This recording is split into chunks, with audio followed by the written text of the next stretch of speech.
Thank you, Mr. Chairman. I want to echo your comments from your introduction.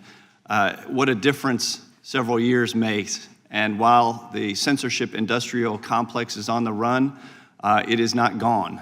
And to that, I just say, thank God for Donald Trump.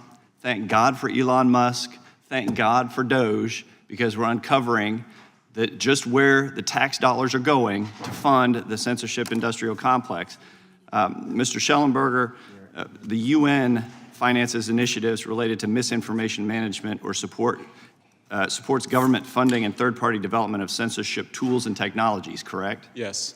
And you're aware that U.S. taxpayer dollars have been used by the UN to develop and implement an AI-assisted fact-checking tool to label speech as misinformation, disinformation, and malinformation, toxic or hate speech, correct? Yes, sir, very disturbing. In fact, in 2021, the U.S. gave the UN Development Program $190 million in taxpayer dollars, and I-Verify, what they've developed, has been tested in 5 countries: Kenya, Honduras, Liberia, Sierra Leone, and Zambia.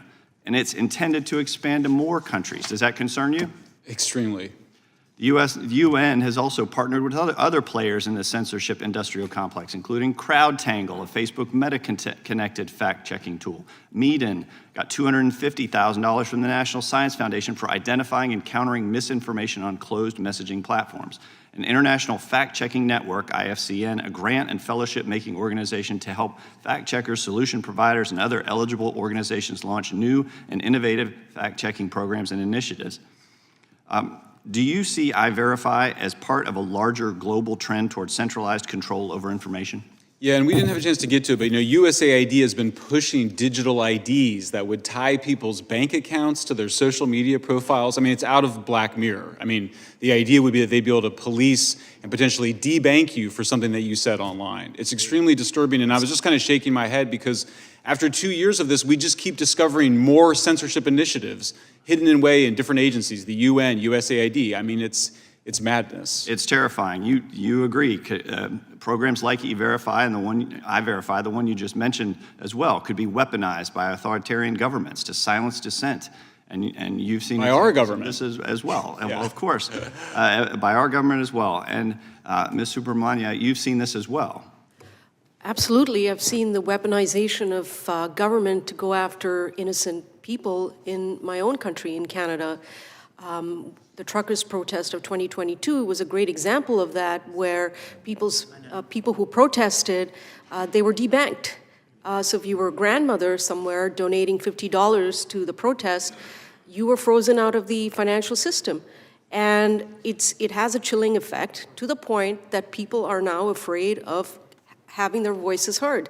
They're afraid to express themselves because the consequences of expressing yourself freely in a country like Canada, a G7 country, people are afraid to speak out.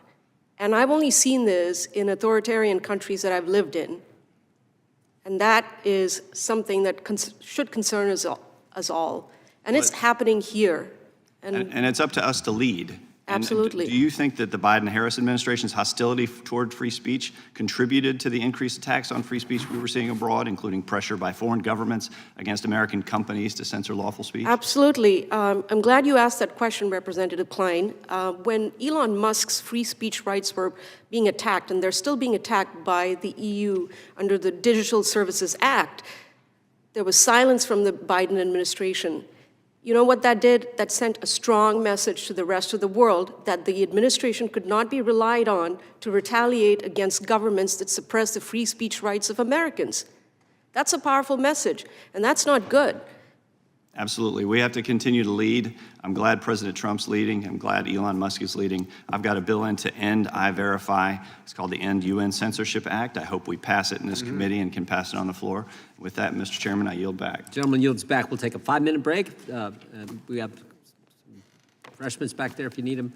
And then we'll try to get back at it as quick as we can.